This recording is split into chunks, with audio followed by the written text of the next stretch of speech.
that won the Sean Daver Prize for Best Student Paper in the field of Syro-Palestinian biblical archaeology. She's also the co-editor of a collection of articles on ancient thrones in the Near East, entitled The Throne in Art and Archaeology from the Dawn of the Ancient Near East until the late medieval period. We're going to hear today, and it's part of the project on which she'll be working while in residence on the Ivory throne of the Levantines. Please. Thank you. First, let me begin by thanking Dean Peter Miller and the entire academic community here at the Bard Graduate Center for such a warm welcome, and especially to Lola Minsky for masterfully coordinating my arrival. I'm also very grateful to Elizabeth Simpson for first introducing me to the BGC some years ago and for her inspiring work on the furniture of the ancient Near East, which I will be echoing today. I am excited to share with you some initial results from my own ongoing project dealing with reconstructing and interpreting ivory thrones from the Levant during the 2nd millennium BCE, a project that I'm developing as part of my fellowship here at the BGC and will continue to work on as I later become a fellow at the Metropolitan Museum starting as of January. Okay. The presentation takes a while to switch slides. And of course, I'm trying to switch it from Hebrew to, yes, Hebrew to, okay, let me just continue as it, yeah, it was the, okay, it definitely was the, okay. We're looking at what is probably the most famous, I dare say even iconic artwork of the Southern Levant from the 2nd millennium BCE, the so-called banquet ivory from the Megiddo ivory collection. To many of you who deal with much better preserved material culture, this rather damaged fragment of elephant ivory, now only 10 inches of length, may seem far from impressive, but to scholars of the ancient Levant, this ivory piece exhibited at the Israel Museum has been very much considered to be key in deciphering some of the lost aspects of Levantine material culture concerning the realia of court life, of the elites, and issues of Levantine kingship. This is a flat plaque cut from a longer stripe that was carved from an elephant's tusks, incised with an elaborate scene and accentuated by a black pigment, contrasting against what was a much shinier shade of creamish white. This ivory plaque once inlaid the surface of an unknown object, possibly a handle of a weapon, or more likely a box or a furniture piece, and most meaningfully concerning the subject of our talk, perhaps even an inlaid chair. This object is a scholarly anchor for addressing many issues concerning the Southern Levant during the 2nd millennium, also known as the Middle and Late Bronze Ages. At the time, the Southern Levant, covering modern-day Israel, Palestine, and Jordan, was in many ways continuous to the Northern Levant, covering modern-day Lebanon and Syria. The Southern Levant is the area familiar to most of us as biblical Canaan, the Holy Land, the land that according to the Bible was inhabited by its indigenous people, the Canaanites, and was later conquered by the Israelites. Yet, the biblical term Canaanites poses considerable difficulties when crossed with other ancient textual sources, and more so when juxtaposed with archaeological excavation. To simplify what is a highly complex discussion, I will say that during the 2nd millennium, the people of the Levant lived in rich city-states dominated by a local elite class that built monumental temples and palaces, and who were in contact with ancient Egypt, the Aegean, and Mesopotamia. These southern Levantine city-states all shared the same material culture and were probably also, though not only, West Semitics. Yet, we do not know if there was a single social system that governed them politically, or even if their inhabitants referred to themselves as being Canaanites. Much of my ongoing work, including the project presented today, attempts to trace the artistic practices that were unique to these southern Levantines, with the aim of better illuminating their religion and ideology, which are currently unknown to us. And surprisingly, while the southern Levantines are attributed with the invention of the alphabet, they have famously left very little written records. And so, in light of the scarcity of sources, I will have to address Levantine culture as a rather monolithic continuum, skipping between centuries throughout the second millennium, and also make use of a wide range of indirect sources, including contemporaneous texts from the Nodal Levant and extant thrones from ancient Egypt, aim to interpret the rather mute and fragmentary archaeological evidence left by the southern Levantines themselves. Okay, the triumphant ruler returns from battle, riding a chariot with horses, carrying weapons, and is accompanied by a footman. He is leading naked captives back home, protected by a divine power symbolized by the winged sun disk. As the victorious procession arrives to its destination, a new scene shows, now placed inside the royal court. The very same ruler is seen for yet a second time. Seated on a sphinx throne, the ruler rests his legs on a footstool, and in his hands are what are believed to be the attributes of Canaanite rulership, the bowl and the lotus flower. As he sits on his throne, the ruler in banquet celebrates his successful return from the battlefield. A female figure, perhaps a goddess, a priestess, or a queen, pours him drink as she shares the symbols of his reign. Here, the throne stands as a metonym for the entire royal reception hall. As part of the court scene, the seated king and his escort are shown listening to a musician and awaiting servicemen to bring drinking vessels shaped as animal heads, known as zoomorphic ritia, placed on top a large mixing bowl, probably containing wine. Such drinking vessels are well known from excavations and so are read as the realia of elite banquet practices in Levantine courts. Birds, probably doves, are seen flying and perching underneath the throne and are believed to symbolize the benevolent presence of a goddess. This is a detailed narrative following the king's doings over time, from battlefield to being enthroned. So while we do not know who created the Megiddo banquet ivory and for what purpose, given the relative lack of evidence for any monumental royal art in the Levant at that time, this miniature, fragmented incision has been widely accepted as a primary image of Levantine kingship. In fact, while the banquet inlay has been very much singled out in scholarly research, it was discovered as part of an enormous collection that some also interpret as a hoard that was ceremoniously buried. This collection was discovered in the 1930s excavations of the late Bronze Age palace in the site of Megiddo, the site better known to many of you as ancient Armageddon, at what is now northern Israel. Here in the Megiddo palace, members of the elite class whose identities remain unknown have collected nearly 400 pieces of eclectic artifacts, all of them made of hippo and elephant ivory. At the time of their collection, sometime during the 12th or 11th century BCE, some of these ivory artifacts have already been heirlooms, arguably over 200 years old. Most were reduced into mere fragments and were no longer functional. However, even at their fragmented state, it is clear that the pieces once belonged to furniture, cosmetic containers, game boxes, musical instruments, and much more, all made of ivory, originated not only from the Levant, but also from Anatolia, the Aegean, and ancient Egypt.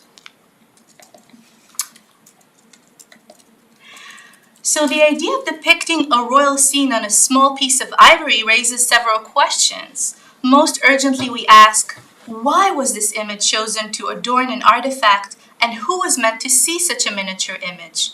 my research has led me to suggest that there was, in fact, a unique connection between the use of ivory as a raw material and the rendering of the enthroned ruler.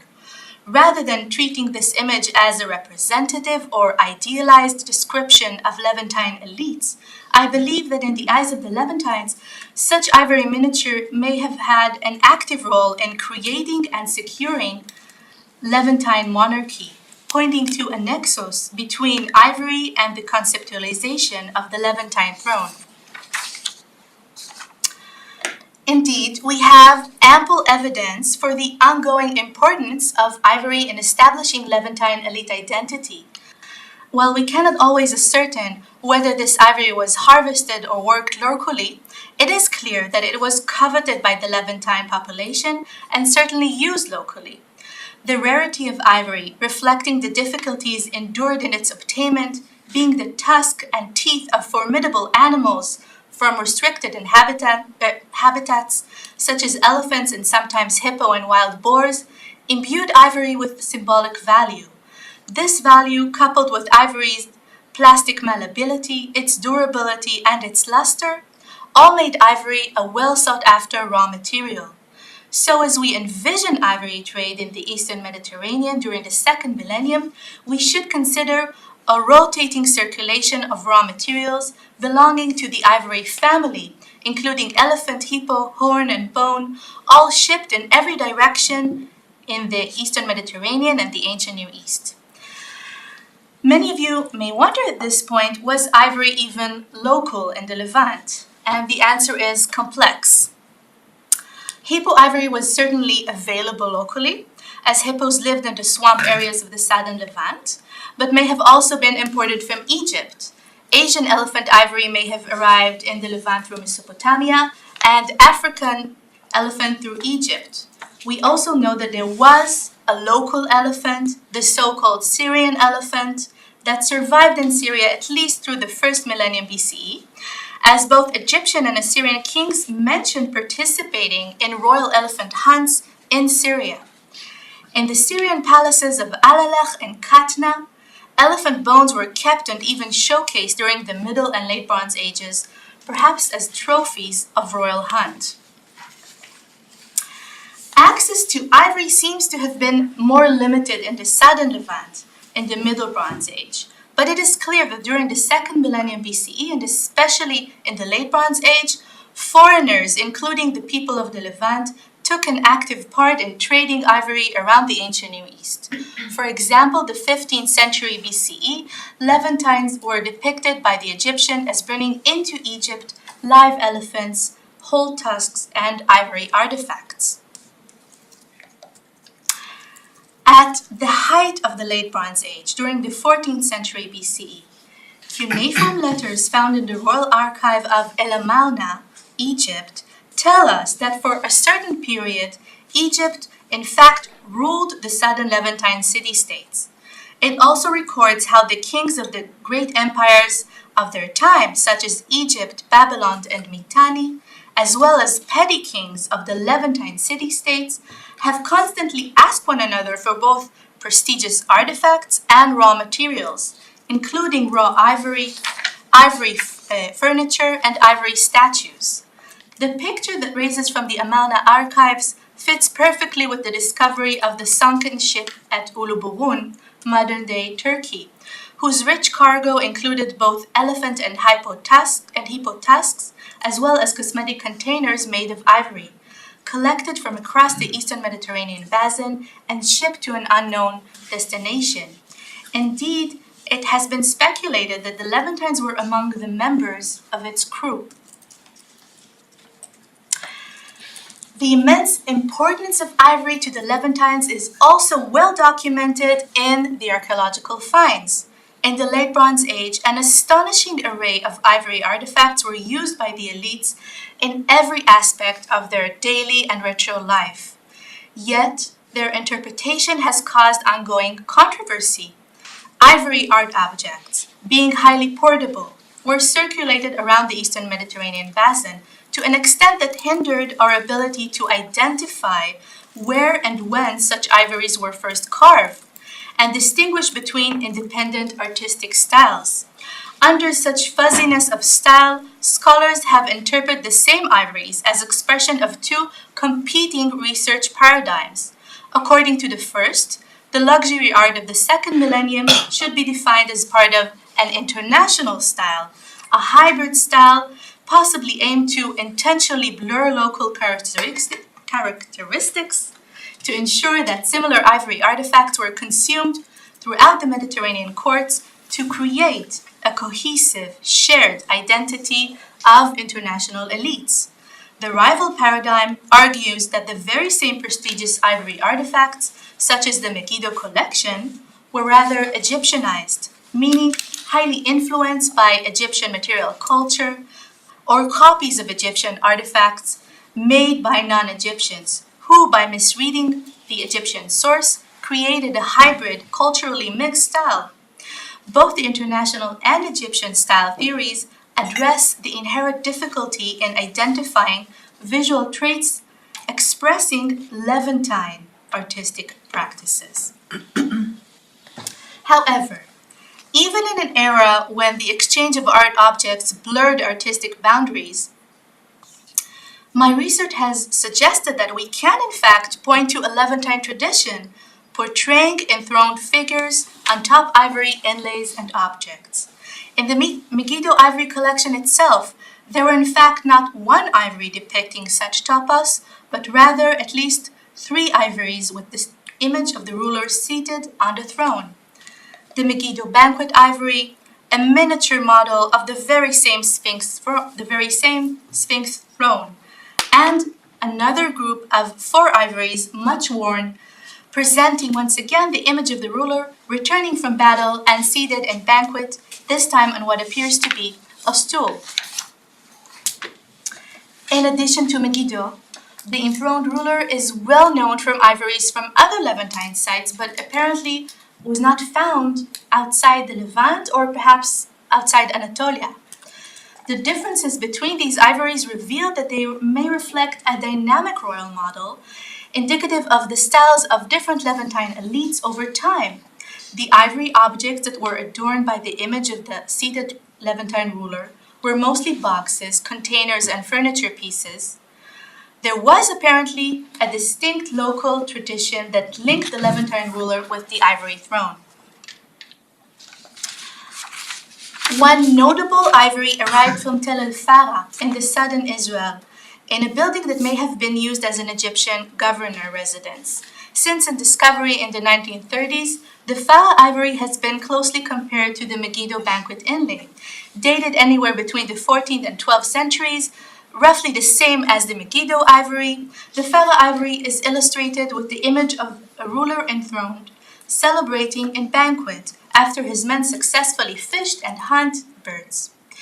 Yet, while the theme of the Farah scene seemed very similar to the Megiddo one, with both presenting a sequence in time leading to the celebratory banquet of the ruler who holds the symbols of Levantine monarchy, the lotus and the bowl, the Farah ivory is highly Egyptianized, as the Nilotic landscape, the ruler's attire, and the type of his throne may have all been influenced by Egypt. Most remarkably, the Farah ruler was enthroned on a folding chair that is known from Egypt. As seen here on an ivory inlaid folding chair from the tomb of Tutankhamun of the 13th century. This was by no means the chief throne used by the pharaoh, but it was one of several found in his tomb. Made of ebony wood and ivory, the chair is upholstered with an imitation of a hide completed with a tail, topping zoomorphic legs. Thus the throne itself becomes partly animal, a quality that may reflect on its owner. And the Levantine ivory in Farah depicted an actual ivory inlay throne, as the one preserved in Egypt, then the use of ivory for both the real item and its depiction may have been an intentional reference, an index. Could other thrones depicted on Levantine ivories represented real ivory thrones as well? The site of Khatsor was one of the most dominant cities in the southern Levant, standing in direct diplomatic and trade contacts with Mesopotamia and far beyond. Starting from the 1990s, the renewed excavations of Khatsor Acropolis unearthed the now well-known building 1750, which is believed to be either a temple or a palace, containing a dazzling repertoire of rich finds, including hundreds of bone and ivory fragments. Last year, I have analyzed and published some of the ivory artifacts of Khatsor's building 1750.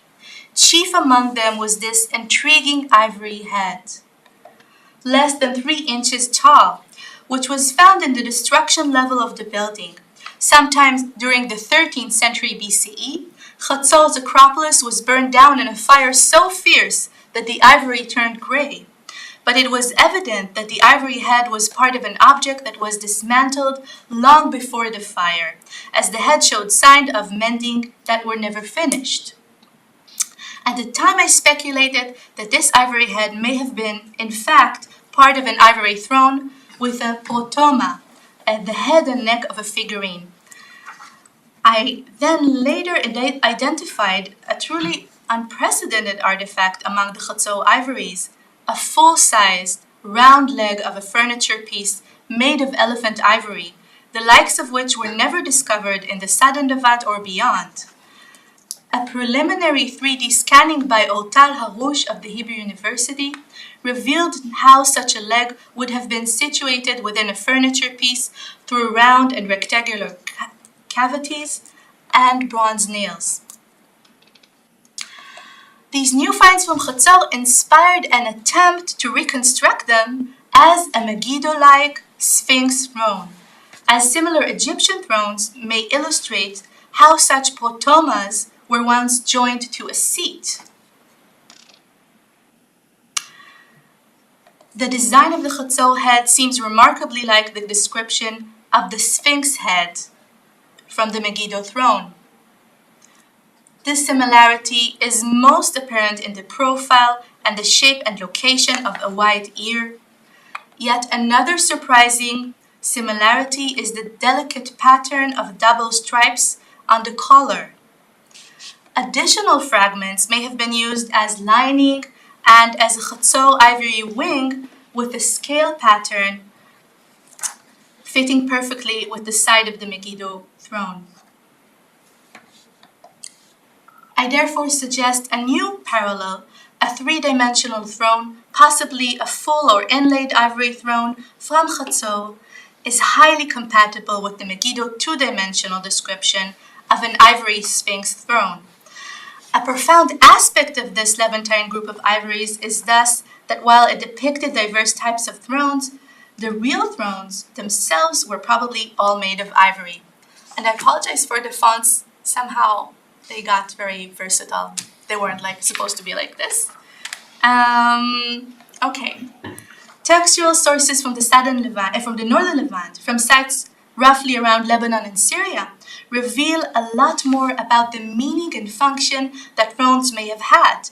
Again, we're casting a wider net to trace extant sources that may shed light on the ideology of the southern Levantines, which did not leave many written sources from the 2nd millennium. Let us observe the statue of the Syrian king Idrimi, ruler of Alalach. Now at the British Museum, this statue was recently evoked as a symbol for the plight of Syrian refugees today, as it brings the remarkable story of King Idrimi, who was born in Khaleb, better known as Aleppo, and had to flee his native city and hide in exile, till he was able to enter Alalach and claim kingship. After Idrimi built his statue to celebrate his successful 30 years of reign, a statue that would be placed in a temple in Alalach to be paid tribute in the presence of a goddess for all eternity, he incised on his statue a cuneiform inscription in the Akkadian language that commemorates his biography, the story of how he became king. And while his throne did not survive, we observe that Idrimi chose to portray his eternal royal image as enthroned, while also recording his enthronement in text. Just like in the visual description on the Megiddo banquet Ivory, Idrami tells the story of how he entered his city in a triumphant parade, leading captives, and then building himself a house, meaning a palace, and a throne. We know that it was important for Idrami to state, "I made my throne like the throne of kings." In contrast to modern logic, according to Idrami, the building of a house and a throne were prerequisite, a condition to his becoming a king. Such order of events, sit on a throne and then become king, is very much echoed in the well-known Ugaritic texts. These mythical texts, discovered in the Syrian port city of Ugarit, mostly put in writing during the 13th century, are probably the most significant source we currently have to the study of the religious life of the Levantines during the Bronze Age, and are sometimes referred to as the closest record we have to a Bible book of the Canaanites. The Ugaritic texts portray the struggle for kingship of gods and kings alike, and depict the throne as a symbol and metaphor for kingship. The god Baal fights for a construction of his house, meaning in his case a temple, and fights for the right to be seated on a throne, to become a king among gods. One final example further illustrates that in Levantine tradition, a king needed to be enthroned in order to become a king, but also to remain a king in both life and death. In the stone sarcophagus of King Achiram from Byblos, a port city in Lebanon, a ruler is seen seated on a sphinx throne in banquet. The inscription contains an ominous warning to anyone who dares disturbing the peace of the burning king, threatening any hostile rival with the following words: "May the throne of his kingdom be overturned." Like in the case of Idrami's statue, enthronement is mentioned in both image and text, resulting in an evocative reiteration. The message is clear. The Levantine throne was a performative object, meaning it had the power to create reality, to transform a sitter into a king. Consequently, in Levantine tradition, the threatening to overturn a royal throne is not only a metaphor, but also a real magical threat to put a physical stop to kingship. We have seen that in the Levantine tradition, the sitting on a throne is a precondition for kingship, and that even in death, Levantine rulers aim to portray themselves as enthroned in order to retain their royal status. Could this understanding shed new light on the Megiddo banquet Ivory? With the lack of any surviving examples of intact, full-sized Levantine thrones, we may cautiously refer again to Egyptian thrones. These examples must have been both similar and different to the Levantine counterparts in ways unknown to us today. However, as texts from the second millennium record, thrones were indeed exchanged internationally. And without commenting on how the iconography of foreign thrones may have been accepted through such an exchange, we note a curious phenomenon. In the New Kingdom period in ancient Egypt, during the 18th dynasty, some chairs were adorned with the miniature image of their owner, shown enthroned. This way, the owner of the chair would have been forever seated on their throne, even after their death. Indeed, these Egyptian thrones are mostly known to us from tombs. By its manner of decoration, the throne contains its own manual guide, expressing the way it should be used. This practice of adorning thrones with the image of their owner existed at the same time as the Megiddo banquet inlay, which was oftentimes suggested to be part of a throne.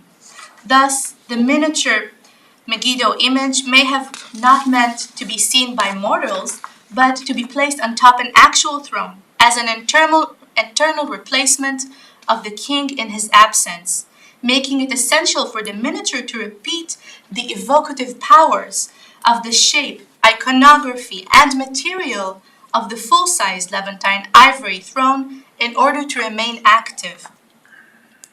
I posit that to Levantine eyes, ivory may have been considered animated in some ways, much like the Levantine thrones themselves. From a broader ancient Near Eastern perspective, it seems ivory must have been a material imbued with the king's dominion over the chaotic and fierce elements of wild nature, of formidable animals such as elephants and hippo, animals that the king subjugated over and over by using his throne. But from a more Levantine perspective, the use of a living material may have also been significant in transforming the throne into an animated substitute for its owner. Indeed, in some of the texts of Ugaritic, the goddess Anat is described fighting thrones that replace great warriors, thrones that shed blood. Other texts discussing the death ritual for King Nikmadu tell how Nikmadu's throne and footstool wept as they descended to the underworld. In Ugaritic, in the northern Levant, thrones shed both blood and tears, so alive were they. And of course, such an understanding of the animated qualities of the throne and the use of ivory as evoking of the throne's performative powers also invites a broader discussion regarding the iconography adorning the thrones, which is in fact one of the main topics of my project. For over millennia, furniture pieces from ancient Egypt and Mesopotamia were positioned on top sculpted animal legs. Being so ubiquitous, such animal legs must have had different meaning for different cultures. Yet they alluded to the hybrid qualities of the furniture piece, as if it was almost able to walk on its own volition, as if the job of the ruler was also to prevent the throne from walking away. In a broader ancient Near Eastern context, the superpositioning of any figure on top an animal also evokes a possible divine status of the enthroned and accentuates the tension, perhaps wanted tension, between the earthly ruler and a divine one. Specifically, I would be interested to explore whether the design of the Sphinx throne evolved in tandem with the growing importance of ivory. While we have touched upon the versatility of throne design in the second millennium, it is the Sphinx throne that became a well-recognized symbol of Levantine culture. As recently shown by Elizabeth Simpson, one of the earliest evidence for a Sphinx throne may be of the Pratt ivories, now part of the Metropolitan Museum collection, which are believed to have originated from the Anatolian city of Achemayuk during the beginning of the second millennium, and may be an early example of the tradition that later further developed in the Levant. Thus, as this project unfolds, it would be worthwhile to investigate the evolution of the relationship between animal and hybrid imagery, the use of ivory, and the function of the Levantine throne.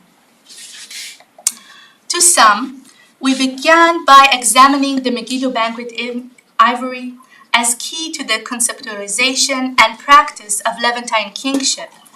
Ivory, we have seen, was exchanged as part of the international construction of diplomatic ties within the Eastern Mediterranean basin during the second part of the second millennium, the Late Bronze Age. The fact that the ivory art was so mobile, so versatile, and so fluid in style has led scholars to express grave doubts concerning the possibility of identifying a local Levantine ivory art. Yet I have suggested a visual theme that is known to us from the Levant but almost never exported outside it, the depiction of enthroned figures on top ivory inlays and artifacts. What may have been the meaning of such a tradition? Following the example of the Farah ivory, interpreted as representing an ivory throne, I have shown new evidence suggesting that the Megiddo banquet ivory may have also depicted an actual ivory throne, as seen in Chatzor. For the Levantines, it must have been instrumental to depict a real ivory throne on top an ivory inlay or object as part of the crystallization of a specific Levantine tradition, the Levantine ivory throne as a performative object of kingship, as a placeholder for its owner, and as an animated object. Thank you.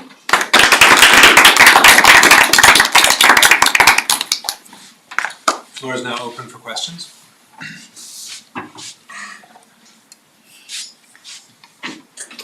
practical one. I remember from reading some of Elizabeth's work that one of the big problems when you have these disconnected fragments is where do they go? And you make a really compelling case, I think, for that proton figure because of its notch.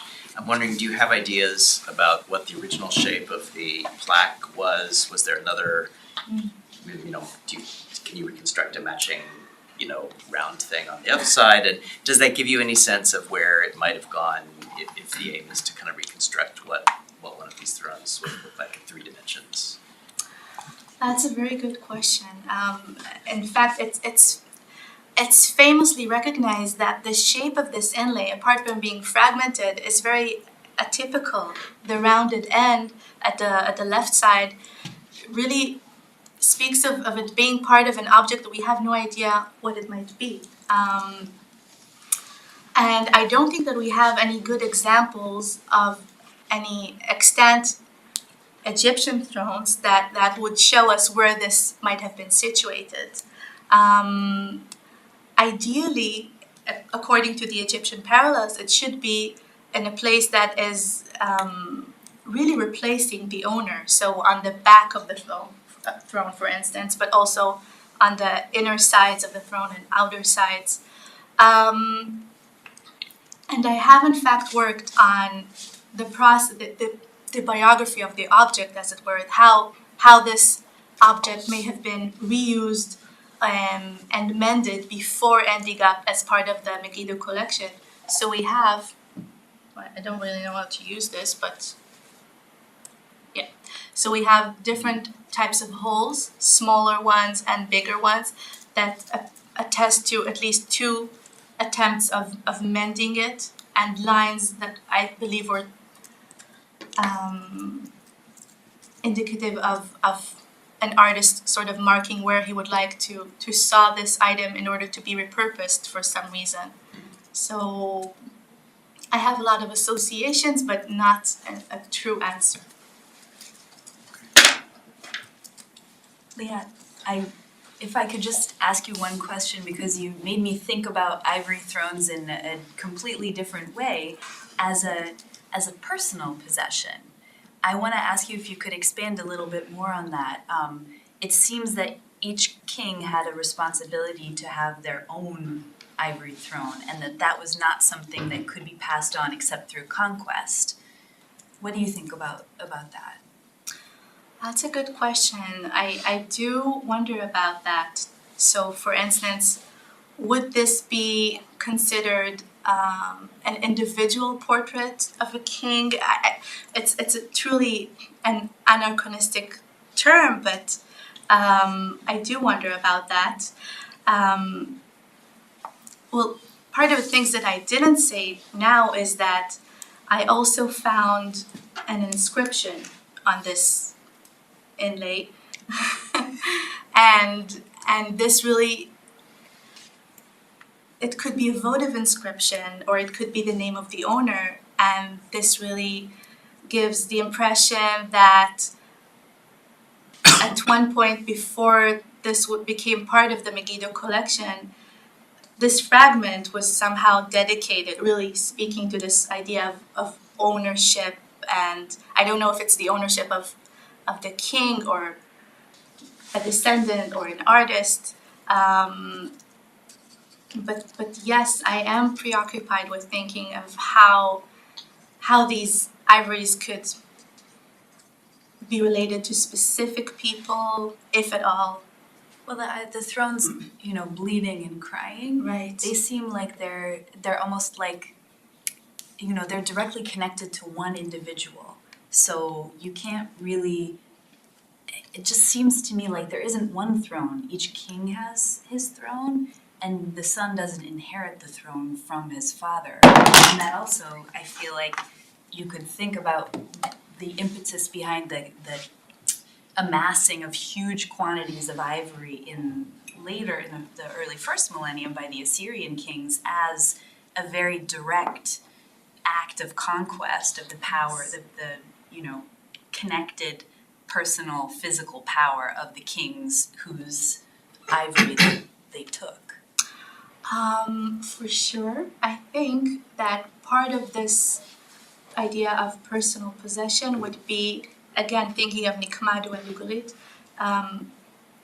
that the throne would be placed in a tomb as a sort of presencing of the absence, but in a way that is safe for the king. And then maybe would be paid tribute, or the throne would be placed in a temple. And certainly this really brings to mind the Met's collection of the Assyrian ivories as really a true harm made to the Levantine kings, being stripped from their depictions as being seated. Michael, Andrew, Jen, Casper, did you have your hand up? I had pretty much the same question about exchange and being able to. Yeah, so might the atypical shape suggest and the whole suggest a repurposing that is not maybe in the context of conquest? Yes, I think that, like, for me and maybe for Sarah, graphic curator at the Met, this is really such a well-known, and for Elizabeth, of course, this is so well-known that I don't even, I should be aware that, the biography of this object is probably not as familiar to all of us, but this was not, it was probably not an object that was conquered. It was probably collected as part of, according to some, an expression of wealth. It could be a ritual act. This could certainly be taking from a temple, as other objects in the collection were certainly taken from a temple in Ashkelon. So the repurposing, I don't think it was a violent act. I think it was an attempt to find new meaning in what was really a generation that did not address this object as the former generation did, as it were. Andrew, Jen, and then Elizabeth.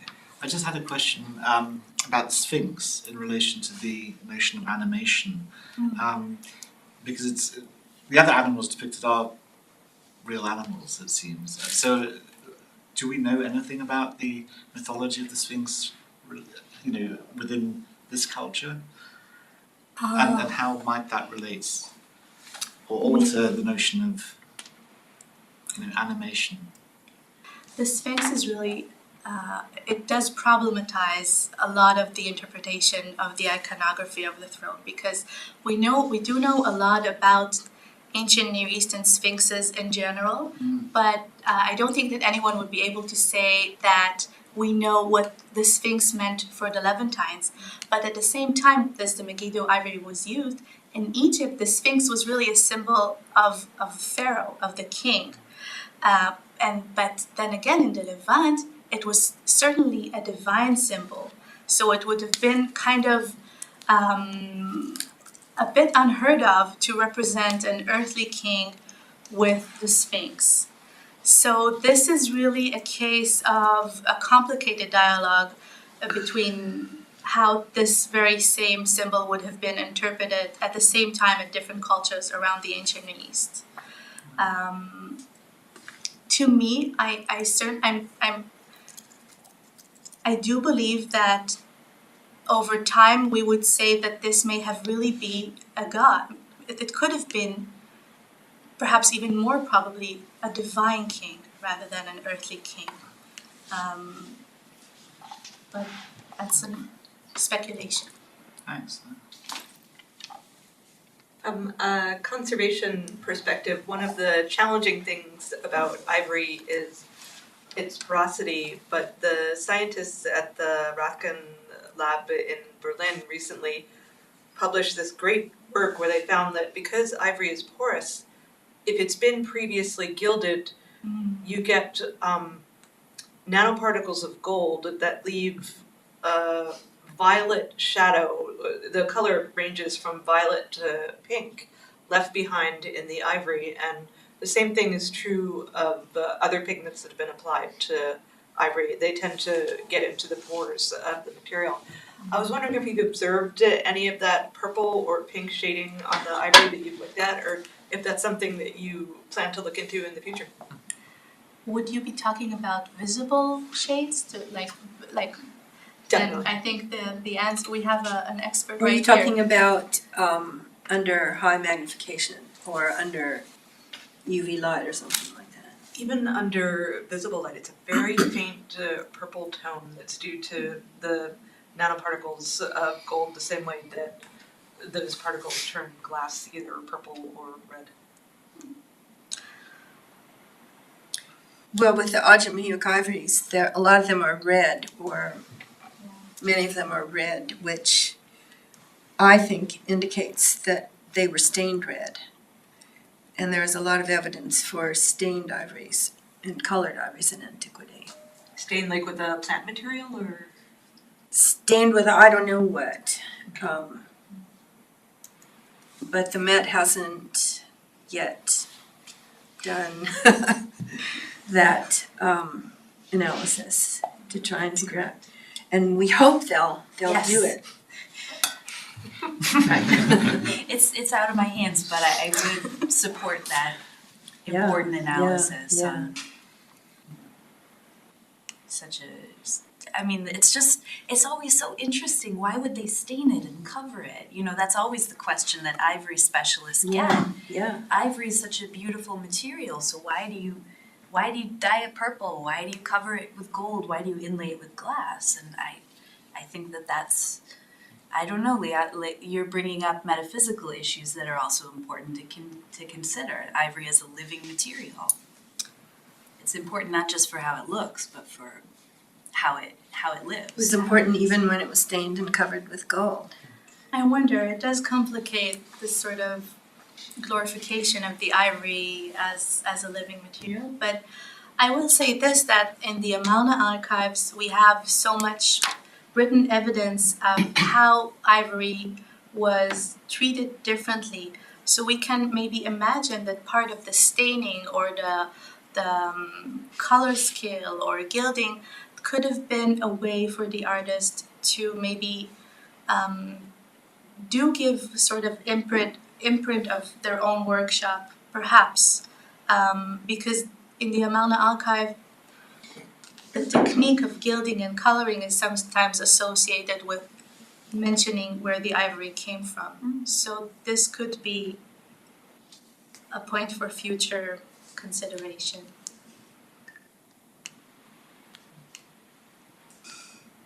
It actually reminds me of debates in polychrome marble, whether the whole statue was painted or not, and I think very often the argument is now that actually paint was used to bring out the marble even more in the face, for instance, or in hands. So it could have been simply thinking that you have backgrounds and then figures left in the ivory.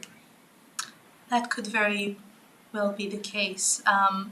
And also, of course, it's perhaps sort of an extravagant consumption of ivory where it really becomes a platform. It may be covered because the owner is so wealthy that they can use it even as a base material. I don't know. The fact that in Chetzal we now have a full ivory leg is really unheard of, because we only know ivory as a sort of fragmented, inlaid material that was so precious that every little piece of it was used. So finding a full-sized ivory leg is really extravagant and surprising. I might have missed this, but do you know from which part of the task the ivory leg is? I don't know yet. Did you find any? That's a good question. I no. This is a very initial point in scholarly research. The width is, or the length of this thing is.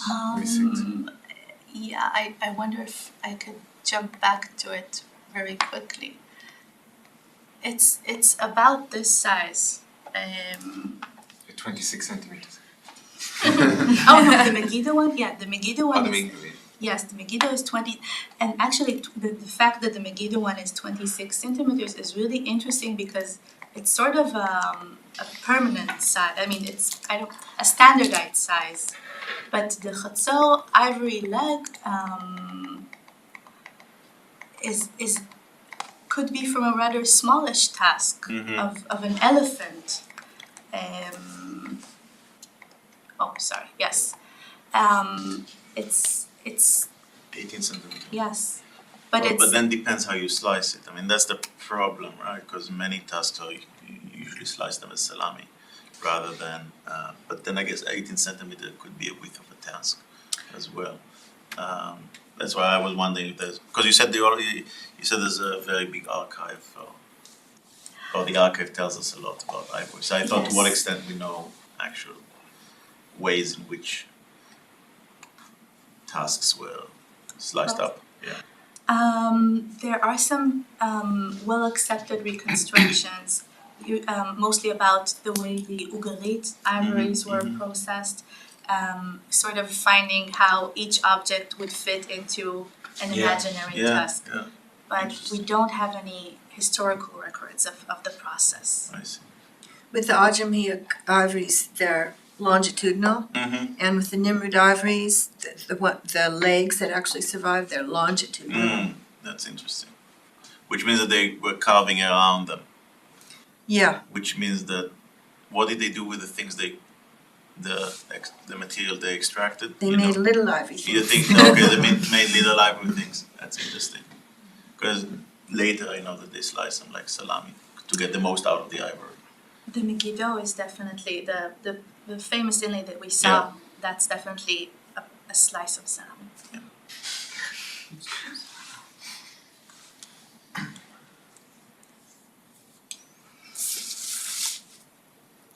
Are there other questions? If not, we will have a chance over the next few months to find Liat in the Research Center and ask her the questions that we forgot to ask now. But thank you very, very much for getting us started.